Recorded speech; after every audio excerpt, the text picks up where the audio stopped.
A'udzubillahi minasyaitonirrajim. Bismillahirrahmanirrahim. Assalamualaikum warahmatullahi wabarakatuh. Innal hamdalillah nahmaduhu wa nasta'inu wa nastaghfiruh wa na'udzu billahi min syururi anfusina wa min sayyiati a'malina. May yahdihillahu fala mudilla lahu wa may yudlil fala hadiyalah. Asyhadu an la ilaha illallah wahdahu la syarika lahu wa asyhadu anna Muhammadan abduhu wa rasuluh. Allahumma shalli ala Muhammad wa ala ali Muhammad kama shallaita ala Ibrahim wa ala ali Ibrahim fil alamin innaka Hamidum Majid.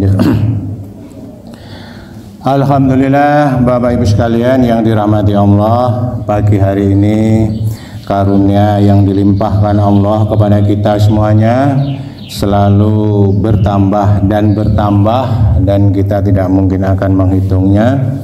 Marilah kita bersyukur atas semua limpahan rahmat, baik limpahan rahmat iman, limpahan rahmat kesehatan, maupun limpahan rahmat waktu dan peluang serta kesempatan yang diberikan kepada kita, sehingga kita masih bisa menjalankan ketaatan kepada Allah Subhanahu wa Ta'ala. Amin. Shalawat dan salam mari kita aturkan kepada Nabi besar kita, Nabi agung kita Muhammad Sallallahu Alaihi Wasallam, kepada para keluarganya, kepada para sahabatnya, dan kepada para pengikutnya sampai akhir zaman nanti.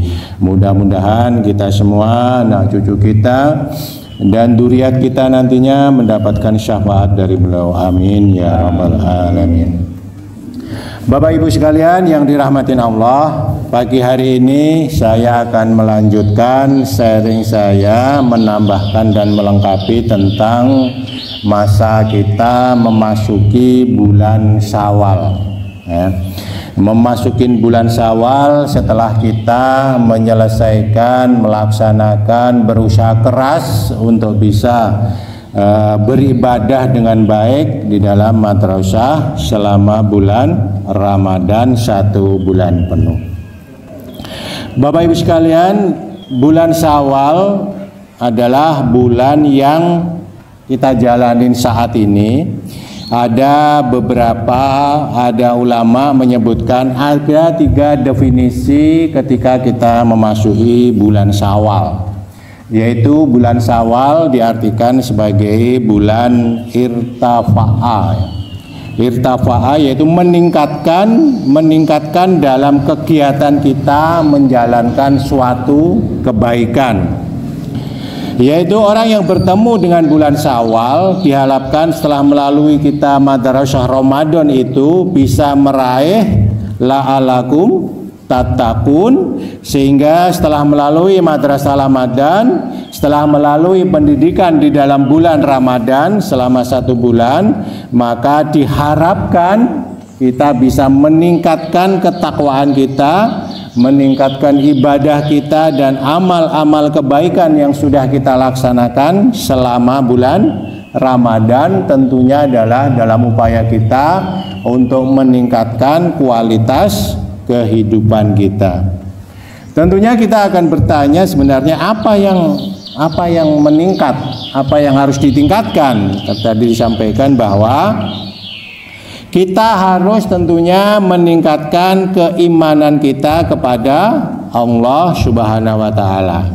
Kita bertambah yakin akan takdir Allah yang ditetapkan untuk diri kita sendiri.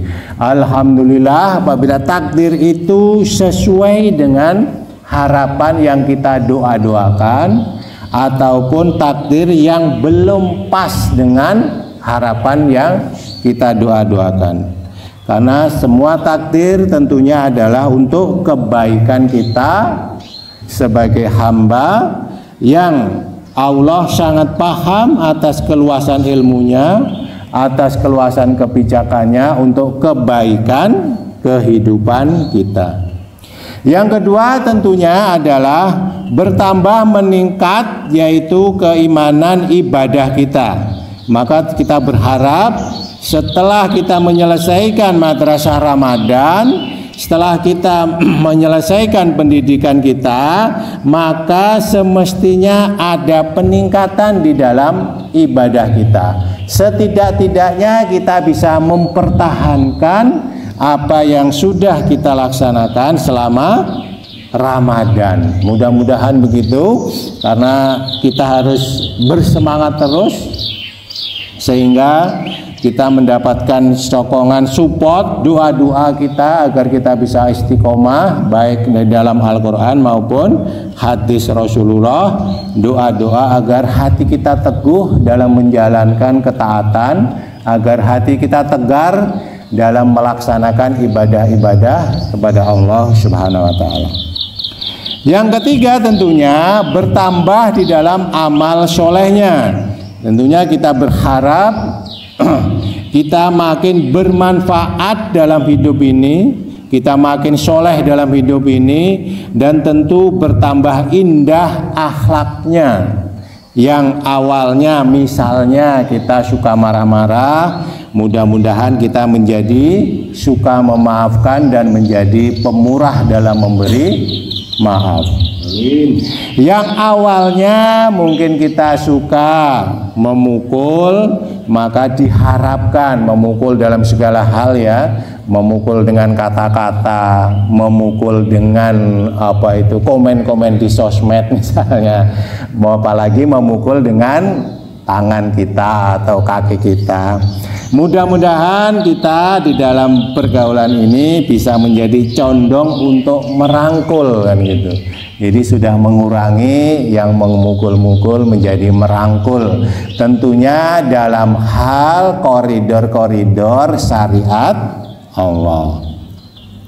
Yang dulu misalnya juga kita suka mengejek atau apa ya?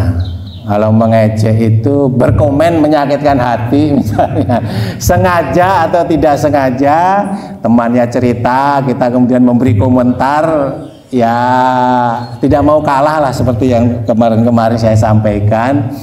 Sebagaimana kalau kita sudah sering jamiah taklim gitu kan ya, kalau ada temannya memberikan cerita yang bagus-bagus, ya kita jangan berkomentar dengan tidak mau kalah gitu. Waktu itu kan kami sampaikan misalnya, wah ini kemarin alhamdulillah loh, ponakan saya itu berhasil MTQ misalnya, tingkat kecamatan, ya kan kita seneng kan ya gitu. Jangan sampai kita berkomen, baru tingkat kecamatan, tetanggaku kemarin udah tingkat kabupaten. Nah itu kan kurang sip gitu ya. Kurang sip. Nah seharusnya kita kalau sudah menjadi sering jamaah taklim, ya komennya hampir mirip sebenarnya isinya, tapi cara penyampaiannya yang lebih berakhlak, berilmu. Oh alhamdulillah ya, kemarin udah sampai kecamatan, hebat sekali. Kemarin juga ada itu di sebelah rumah itu, dia juga ikut itu MTQ itu, alhamdulillah dia juga sampai itu di kabupaten, hebat itu ya yang ngajarin. Nah itu kan berbeda ya, padahal maksudnya sama tapi penyampainya lebih berilmu dan berakhlak ya. Karena itu Bapak Ibu sekalian, adalah menjadi bukti sukses kita, salah satunya ketika kita menyelesaikan madrasah Ramadan ya, kita memang suksesnya dalam masalah tersebut, dalam madrasah tersebut. Selain bisa kita lihat perilaku kita selama bulan Ramadan, khususnya di akhir-akhir Ramadan yang mestinya mencapai puncak-puncak Ramadan, kita akan bisa melihat perilaku, mengintrospeksi kepada diri kita, termasuk saya sendiri itu ya, selama akhir-akhir Ramadan bagaimana, apakah di awalnya semangatnya langsung gas, kemudian di tengah jalan akhir-akhir itu kehabisan bensin kehabisan tenaga misalnya, atau sebenarnya tidak kehabisan tenaga karena sesuatu hal dan lain sebagainya, kemudian bukannya malah menetapkan akhir Ramadan kita tambah gas, tapi kemudian belok kiri, belok kanan dan lain sebagainya lah kira-kira. Mudah-mudahan juga di awal Ramadan ini, awal Syawal ini, kita juga introspeksi diri, mulai melakukan lagi pengegasan di dalam kegiatan kita setelah Ramadan. Jangan sampai seperti yang sering kita dengar, yaitu sebagai kun raubanian atau walatakun ramadanian ya. Ulama-ulama kita sering menyebut seperti itu, bahwa kita jadilah engkau hamba Rabbmu, hamba Allah, bukan menjadi hamba Ramadan. Artinya apa? Artinya kita memang Ramadan ya, kita akui alhamdulillah kalau kita bisa ngegas terus gitu ya, bertahan sampai garis finish. Tapi diharapkan kita jangan sampai gas kita, BBM kita habis di Ramadan, kemudian masuk Syawal kembali seperti sebelum Ramadan. Tentunya kita berusaha, saya sendiri juga berusaha juga gitu ya. Mari kita sama-sama berusaha untuk saling mendoakan, saling support supaya memasuki Syawal ini setidaknya kita bisa mempertahankan apa yang sudah kita laksanakan selama bulan Ramadan. Kita semangat taat, jangan hanya semangat taat di bulan Ramadan, jangan hanya kita dekat-dekat kepada Allah selama bulan Ramadan saja, atau hanya beramal soleh yang lebih baik ketika bulan Ramadan saja, tetapi pasca Ramadan inilah, setelah masuk Syawal inilah, maka kekuatan kita, keimanan kita semakin diuji gitu ya. Hasilnya akan menjadi tertera di situ nantinya. Sehingga makna Syawal pertama yaitu irtafa'a, ada peningkatan ibadah dan ketaatan kita akan bertahan, atau kalau lebih naik alhamdulillah gitu grafiknya. Ya mohon maaf ya, saya sendiri kalau bisa bertahan aja sudah sangat bersyukur sekali gitu ya. Sekarang mohon maaf, untuk bangun jam 3:30 itu masih nunggu bel kedua gitu ya. Bel pertama 3:30, dolelong, bangun. Masih bel pertama 3:30, matiin dulu tuh HP. Bel jam 4 baru berbunyi, baru kruyuk gitu. Nah itu kan belum sholat malam kita ya. Kemarin tuh saya itu mau usul gitu ya, bagaimana kalau kita diadakan komunitas pembangunan sholat malam gitu ya. Gimana Pak Haji? Kemudian sholat malam. Oh. Iya, jadi jam 3:30 itu siapa yang bertanggung jawab gitu lah. Itu saya yakin itu pahalanya banyak banget gitu ya kalau bisa gitu ya. Jam 4 tidak kita bangunin, siapa yang mau ya daftar gitu. Artinya kan itu bukan sukarela ya. Dengan sukarela kita mendaftarkan, misalnya ini Pak Haji sebagai ketua panitia misalnya ya, dengan Pak Jono misalnya sebagai panitia untuk pembangunan membangunkan 3:30 gitu kan ya. Nah kita daftar dengan sukarela nomor kita, bukan kita membangunkan dengan paksa, bukan. Artinya kalau kita sukarela membangunkan, ketika dibangunkan kita tidak ada merasa bersalah gitu ya. Nah, yang membangunkan sama, mohon maaf, dengan anak saya juga komitmen gitu ya. Lukman, kalau jam 4 lebih Bapak belum bangun, kamu sudah bangun, wajib kamu bangun Bapak. Kalau nggak bangun, ambil air, kepiurin gitu. Sebaliknya kalau kamu belum bangun, Bapak kerucuk. Kira-kira begitu. Jadi saling berkomitmen ya dengan putra-putra kita. Nah kita bagaimana kalau kita berkomitmen dengan jamaah kita supaya kita bisa bangun malam untuk mengerjakan lewat alarm atau dipanggil, tapi mana baiknya lah, begitulah bisa diatur gitu. Itu mudah-mudahan saya sih daftar pertama itu. Saya daftar pertama ya. Baik, kemudian makna Syawal yang kedua adalah ibtidail qair ya. Diartikan oleh ulama sebagai ibtidail qair, yaitu permulaan yang baik dalam memulai sesuatu ya. Jadi bulan Syawal adalah awal yang baik untuk memulai sesuatu kebaikan. Kemarin sudah beberapa saya sampaikan. Artinya bahwa di antara kita yang ingin memulai mengerjakan kebaikan lagi, meneruskan pekerjaan kebaikan lagi, atau mengistiqomahkan pekerjaan kebaikan lagi, ketaatan-ketaatan kita dalam agama, maka bulan Syawal adalah mari kita memulainya lagi gitu. Meneruskannya lagi, mendawamkannya lagi, beristiqomah lebih istiqomah lagi. Kira-kira begitu. Nah, misalnya ini sederhananya kan kalau di dalam keluarga rumah tangga kita, di dalam keluarga gitu kan ya. Di dalam keluarga besar itu sebenarnya ada satu masalah yang selalu terjadi kan gitu. Yaitu apa? Kira-kira satu, pembagian warisan. Oleh sudah menyangkut pembagian warisan, keluarga pasti bermasalah. Kedua, soal hutang piutang. Kalau sudah masalah hutang piutang ya bukan hanya kepada keluarga saja, kepada saudara-saudara lain juga begitu. Nah, kalau itu ada masalah, mohon maaf ya, kalau di Jawa itu kalau sudah soal warisan, aku bakal nginjak pintu rumahmu. Kan gitu ya, saumur-umurku, sampai begitu kadang-kadang. Apalagi misalnya ya, apalagi yang kita merasa sebagai orang lebih tua ya, yang bermasalah itu adiknya, apalagi gitu, adik nggak tahu balas budi dan lain sebagainya, banyaklah masalah seperti itu. Nah, bulan Syawal ini saatnya kita memulai memperbaiki silaturahmi. Maka sering saya sampaikan, rasanya kalau kita Syawal kemudian datengin kakak kita, atau ya kita sebagai kakaknya misalnya berlapang hati datengin adik kita, nggak akan ditolak meskipun kemarin baru bersumpah.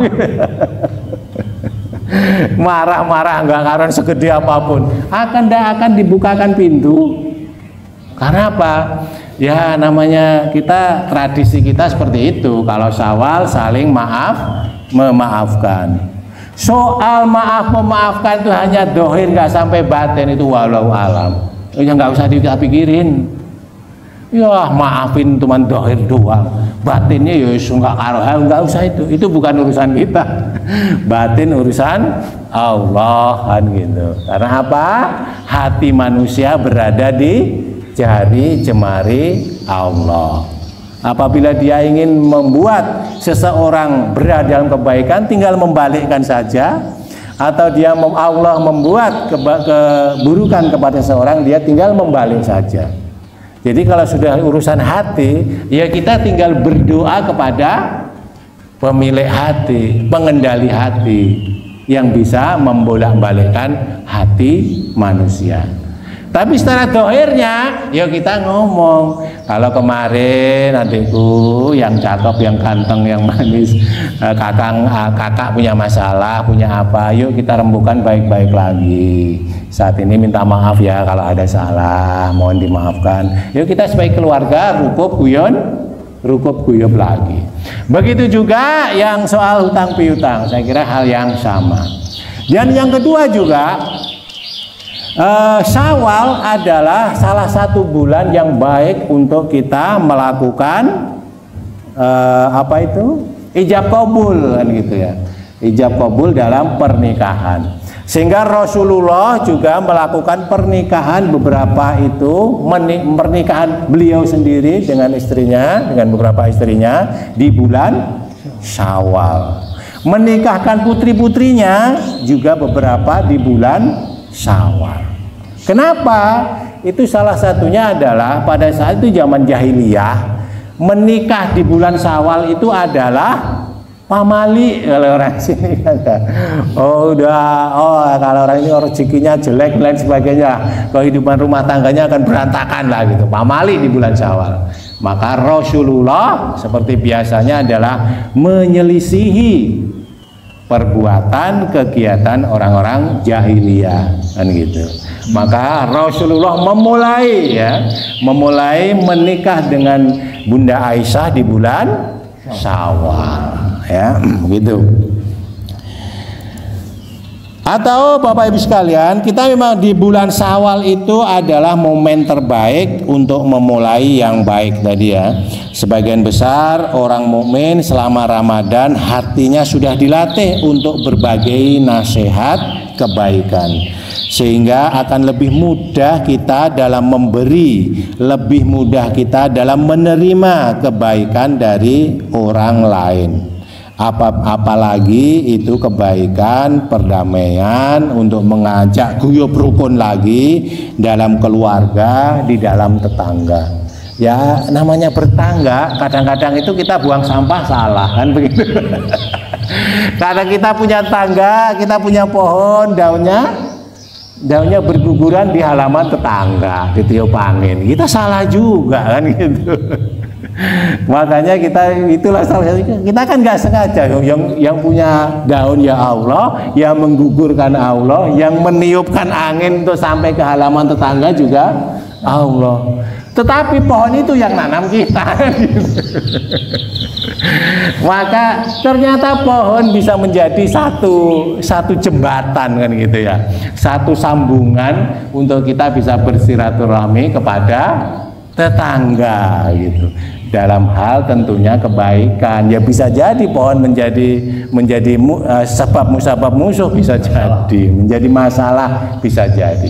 Tergantung akhirnya kembali kepada hati kita kan gitu, gantung kepada hati kita.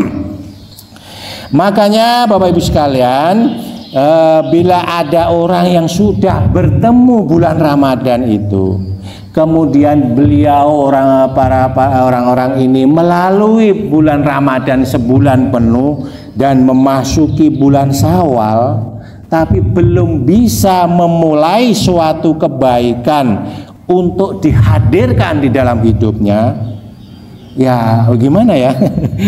Kita sebut butuh, kita akan bilang ya perlu bulan apa lagi untuk memulai kebaikan itu kan gitu kan ya. Bulan Ramadan itu kan sudah terbuka seluas-luasnya ajakan untuk berbuat kebaikan.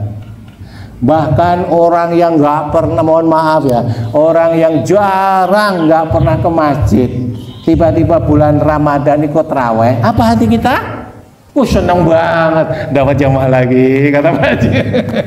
Seneng banget gitu. Nggak ada yang akan mengejek, sholat fardu aja nggak pernah datang, tarawih doang nggak ada. Saya yakin itu nggak ada. Pasti dengan senang hati itu menerima itu, ya kan. Sampai 1 bulan penuh apalagi, wah seneng banget dijamu oleh Pak Latif dan timnya. Yuk sini yuk, sahur bersama, buka bersama. Udah nggak perlu mikirin lain-lainnya. Wah seneng banget. Kalau itu sampai berlalu kemudian Syawal datang, ternyata hati kita juga belum terketuk untuk memulai kebaikan, walau alam akan perlu bulan apa lagi gitu kan ya. Cara apa lagi? Dengan cara apa lagi gitu. Meskipun Bapak-bapak Ibu sekalian, kita sebagai imam di rumah tangga kita, Pak Haji Latif dan para ustadz sebagai imam di dalam masjid ini tidak akan bosan-bosan untuk menyampaikan, dan memang wajib tidak boleh bosan, ya kan? Wajib tidak boleh bosan. Tidak boleh ada terlintas di dalam pikiran kita sebagai orang tua, sebagai imam masjid dan lain sebagainya, untuk menyampaikan, mengajak orang untuk berbuat baik. Tidak boleh terlintas kata putus asa, ya kan? Jangan sampai aku wis capek, aku ngajak kamu itu nggak berangkat kamu. Kata anak kita, wis terserah kamu lah, kamu sudah gede, udah pinter, udah sarjana, udah malas aku ngomongin kamu. Nah, itu juga nggak boleh sebagai orang tua, karena tugas kita memang begitu. Sampai kita masuk liang lahat gitu loh, untuk memberikan masukan kebaikan, mengajak kebaikan, khususnya kepada keluarga kita. Meskipun Bapak Ibu sekalian, kita nanti adalah nafsi-nafsi ketika di alam perhitungan. Setelah putra-putri kita balik, semuanya tanggung jawab dia. Iya. Tetapi asbab dari tanggung jawab kita juga menanggung. Kalau kita putus asa, ya berarti kan kita melepaskan di tanggung jawab, padahal itu tidak boleh kan. Tugas kita adalah selalu beramar ma'ruf nahi mungkar kepada keluarga kita. Tugas kita adalah mengajak keluarga kita, mencegah keluarga kita untuk tidak masuk ke dalam neraka, dalam api neraka. Tugas kita sebagai kepala keluarga. Bapak Ibu sekalian, makna Syawal yang terakhir adalah yang ketiga adalah makna Syawal disebut sebagai istimror ya, sebagai istirol, yaitu melanjutkan, berkelanjutan, mengistiqomahkan segala sesuatu yang baik-baik yang sudah kita lakukan selama bulan Ramadan. Jadi pastilah bahwa Allah menyiapkan bulan Ramadan itu sangat berharap juga kepada kita seorang mukmin yang sangat dicintainya untuk terus melanjutkan kebiasaan-kebiasaan ibadah yang baik itu selama Ramadan ketika memasuki bulan Syawal. Selama Ramadan kita sudah biasa siam, bahkan siam Ramadan penuh, maka Allah memberikan tambahan agar kita bisa siam sunnah selama bulan Syawal selama 6 hari. Mudah-mudahan sudah mulai Pak Haji? Belum, alhamdulillah. Insya Allah besok kita mulai gitu. Saya sudah berazam Senin besok mulai ya Bu. Senin ya, Senin kita mulai. Entah waktunya mau Senin, Selasa, Rabu, Kamis sampai selesai, atau Senin aja, Kamis aja, Senin aja, Kamis aja, enggak masalah. Pokoknya selama bulan Syawal. Yang menjadi masalah, mohon maaf gitu ya, yang menjadi khilaf itu kan bagi para ibu-ibu dan putri kita kan ya. Karena apa? Selama Ramadan pasti puasanya batal. Karena putri kita, ibu kita yang masih produktif kan pasti mendapatkan tamu, mendapatkan haid. Nah, apakah wajib mendulukan membayarnya atau mengambil sunnah siam Syawal? Ini menjadi khilafiyah. Kalau menurut saya akhirnya mangga, mana yang Anda yakinin, mana yang Bapak, yang Ibu-ibu yakini sesuai dengan yang diterima dari para imamnya, yang diterima dari para ustadznya. Ya sudah, lakukan itu. Sudah, nggak usah mikir, wah ntar beginner ya, nggak usah. Yang penting lakukan. Mau bayar dulu, alhamdulillah kan gitu. Mau sunnah dulu, alhamdulillah kan gitu. Tapi kan semuanya menjadi sesuai yang diajarkan ustadz-ustadz kita, yang kita yakin kita laksanakan. Yang penting kan kita laksanakan gitu loh. Jangan berdebat. Jangan berdebatnya ya. Nah, kemudian maka kita di bulan Syawal, mari kita lanjutkan dengan siam sunnah Syawal 6 hari. Barang siapa yang menyempurnakan ibadah puasa Ramadan kita, kemudian melanjutkan dengan puasa sunnah 6 hari di bulan Syawal, alhamdulillah insya Allah kita akan mendapatkan pahala seperti puasa selama 1 tahun penuh, Masya Allah. Jadi puasa 30 hari, kita 29 malah ya. 29 hari ditambah 6 hari. Fadilah pahalanya sama dengan puasa 1 tahun penuh. Kan sayang banget kalau kita lewatkan.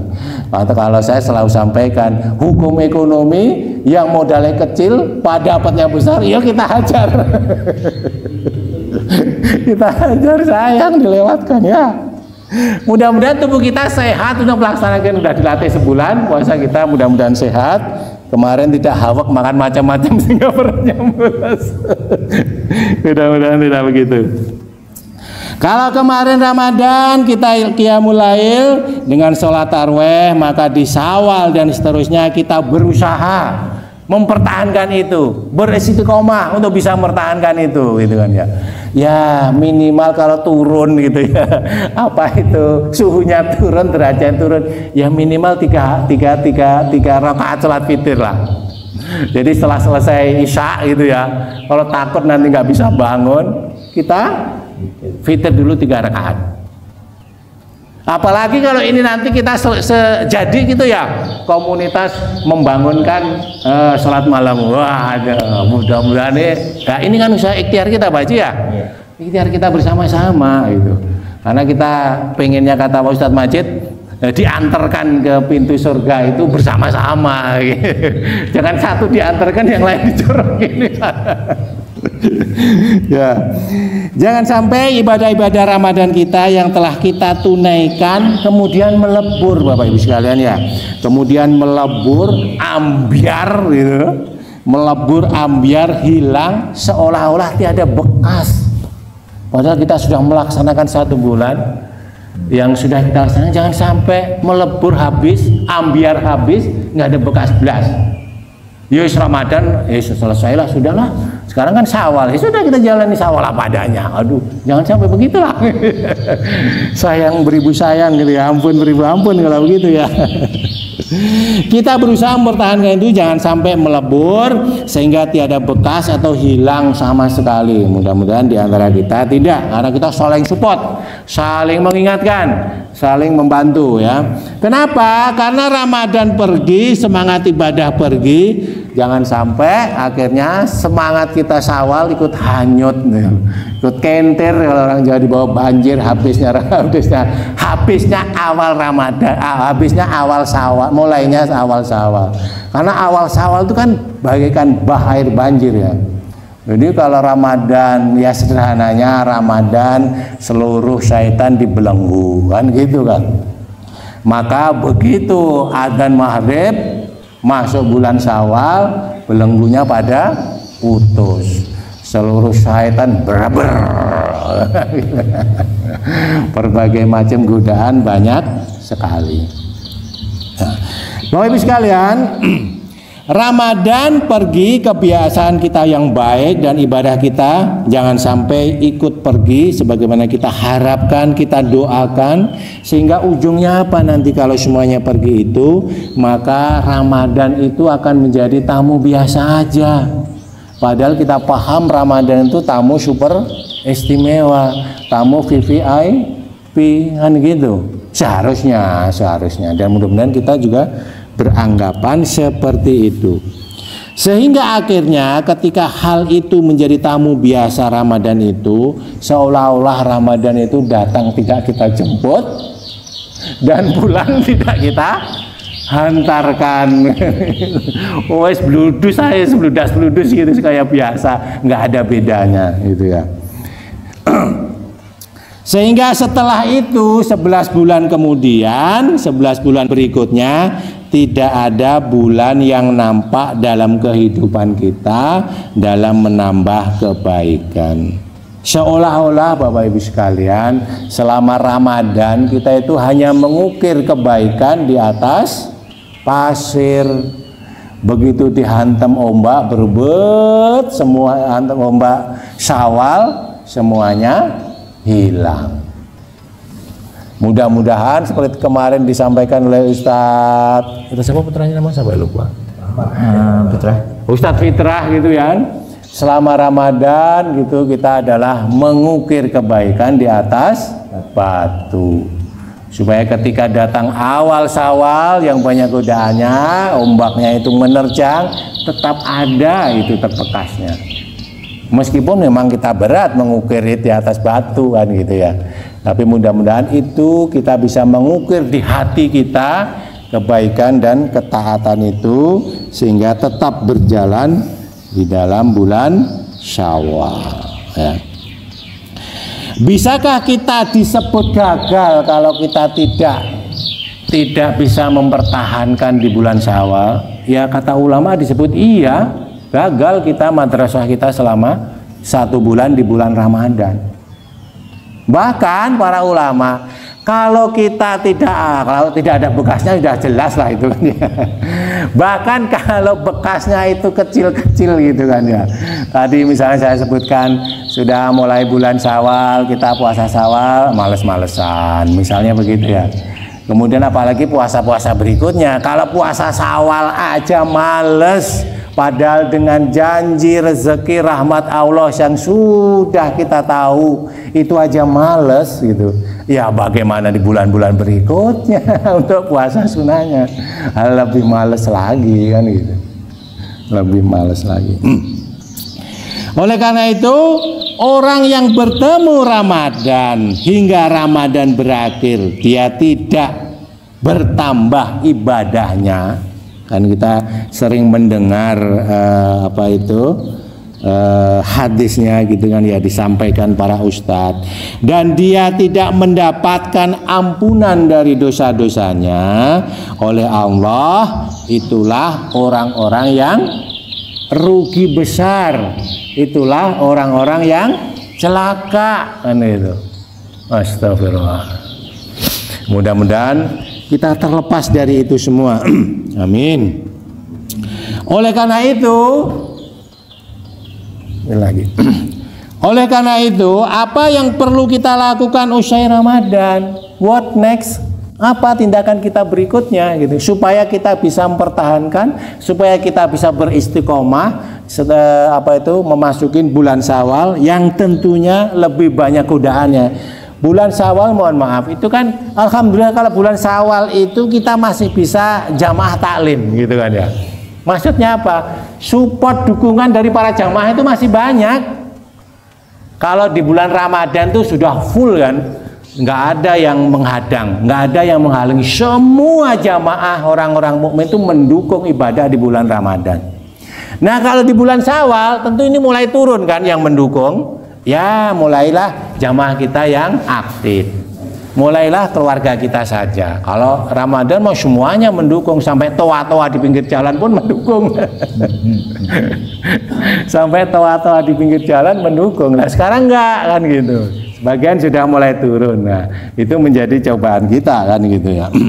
Tadi sudah kita sebutkan, yaitu Syawal adalah usaha kita untuk meningkatkan semua awal yang baik ya, amal yang baik. Kemudian Syawal adalah ibtidail khair, yaitu memulai yang baik-baik di dalam memulai bulan Syawal. Kemudian yang ketiga adalah istimror, melanjutkan kebiasaan baik kita, mengistiqomahkan apa-apa yang sudah kita lakukan di bulan Ramadan. Karena itu buah dari ilmu, karena apa? Karena kita paham buah dari ilmu itu kan amal ya. Buah dari ilmu yang kita pelajari. Jadi kalau kita jamaah taklim setiap Ahad, malam Ahad, jam Jumat, atau lain sebagainya, waktu-waktu yang lain. Ya kalau kita hanya mendengarkan saja, ya kan sebagai ilmu biasa. Bagaikan kalau itu kan bagaikan keledai yang memanggul kitab-kitab yang sangat banyak gitu, bagi keledai seolah besar, tapi nggak manfaatnya sangat sedikit, kecuali kita mengamalkannya. Karena memang buah dari ilmu adalah amal ya. Buah dari amal adalah keistiqomahan kita dalam menjalankan kebaikan tersebut.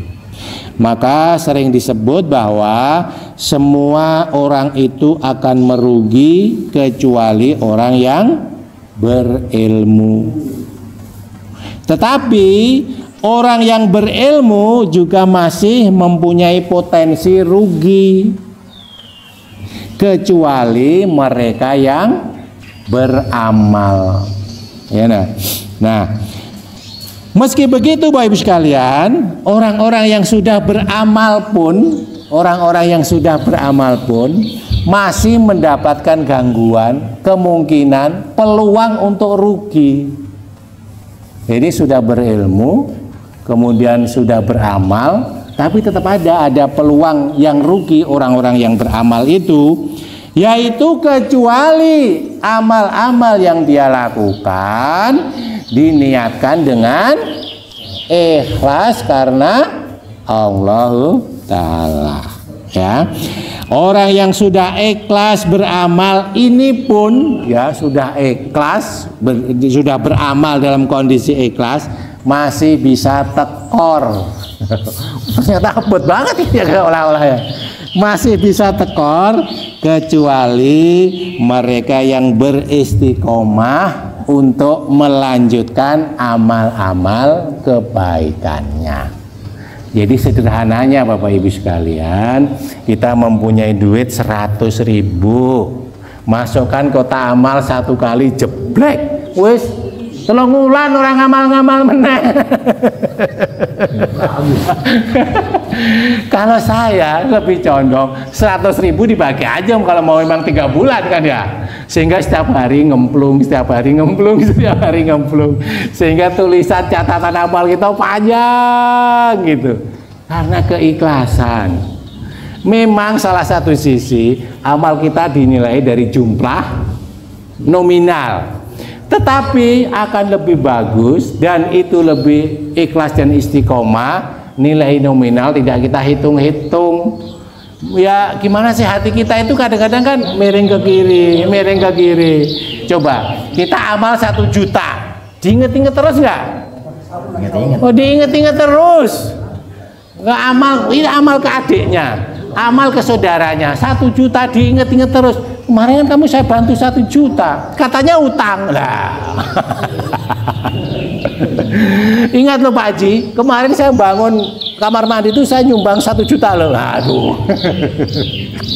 Meskipun tidak terungkap dengan lahir, batin kita yang kadang-kadang begitu. Tapi coba amal 1 kali 5.000, udah lupa itu. Besok 5.000 lagi lupa, sama 100-nya akhirnya sama 1 jutanya misalnya.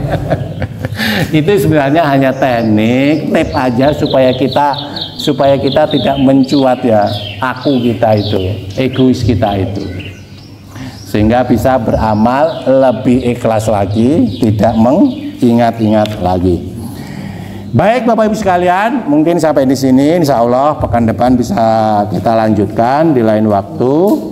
Semoga bermanfaat apa yang kita sampaikan. Mudah-mudahan proposal kita untuk pembangunan untuk membangunkan sama-sama sholat malam bisa terwujud dengan terlaksana. Saya pendaftar pertama kelas sehingga kita bisa istiqomah sama-sama ya. Yang benar datang dari Allah Subhanahu wa taala. Kesalahan karena kefakiran saya mohon dimaafkan. Billahi taufik wal hidayah. Wassalamualaikum warahmatullahi wabarakatuh. Terima kasih akhirnya mengingatkan kita untuk kembali ke takwaan. Baik ya tutup kajian ini dengan doa Subhanallah wa bihamdi asyhadu an la ilaha illa anta astaghfiruka wa atubu ilaik. Assalamualaikum warahmatullahi wabarakatuh.